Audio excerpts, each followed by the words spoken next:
আপনি কি জানেন, বাংলাদেশ বৈধ লাইসেন্স ছাড়া কোনো আগ্নেয়াস্ত্র রাখা, ক্রয় করা বা বহন করা একটি ফৌজদারি অপরাধ। অর্থাৎ আপনি যদি বৈধ অনুমতি ছাড়া অস্ত্র রাখেন, তাহলে সেটির জন্য জেল, জরিমানা এবং এমনকি দীর্ঘমেয়াদী শাস্তিও হতে পারে। তাই আজকের এই ভিডিও বা আর্টিকেলে আমরা বিস্তারিত জানব কিভাবে বাংলাদেশ বৈধভাবে অস্ত্রের লাইসেন্স পাওয়া যায়, কি কি শর্ত পূরণ করতে হয়, আবেদন প্রক্রিয়া কেমন এবং 2025 সালের নতুন আপডেট সহ সম্পূর্ণ নির্দেশিকা। পিস্তল অস্ত্র লাইসেন্স কেন প্রয়োজন? বাংলাদেশ মূলত ব্যক্তিগত নিরাপত্তা, শিকার বা পেশাগত নিরাপত্তা কাজের জন্য আগ্নেয়াস্ত্রের লাইসেন্স দেওয়া হয়। কেউ চাইলে শুধু শখের বসে অস্ত্র কিনতে পারবেন না।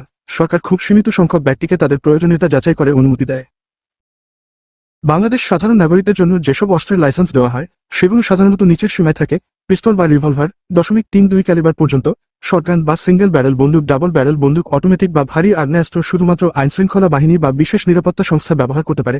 অস্ত্র রাখার আগে অবশ্যই প্রশিক্ষণ নিন। কখনোই অস্ত্র প্রদর্শন বা অন্যকে ভয় দেখানোর জন্য ব্যবহার করবেন না।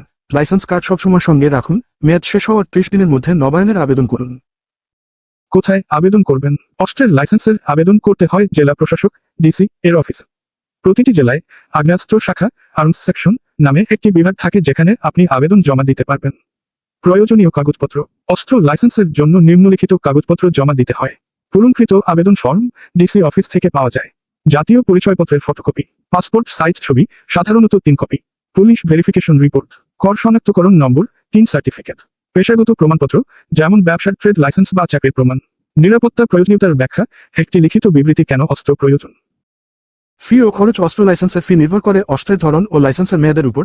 2025 সালের হিসাব অনুযায়ী আনুমানিক খরচ: আবেদন ফি 500 টাকা, লাইসেন্স ফি নতুন 5000, 10,000 টাকা নবায়ন ফি, প্রতি বছর 2000, 3000 টাকা পুলিশ ভেরিফিকেশন ও অন্যান্য প্রসেসিং খরচ, প্রায় 2000, 3000 টাকা।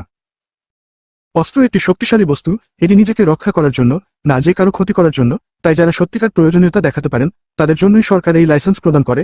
সঠিক নিয়ম মেনে আবেদন করলে বাংলাদেশে আইনগতভাবে অস্ত্রের মালিক হওয়া সম্ভব, তবে অবশ্যই দায়িত্বশীলভাবে ব্যবহার করতে হবে।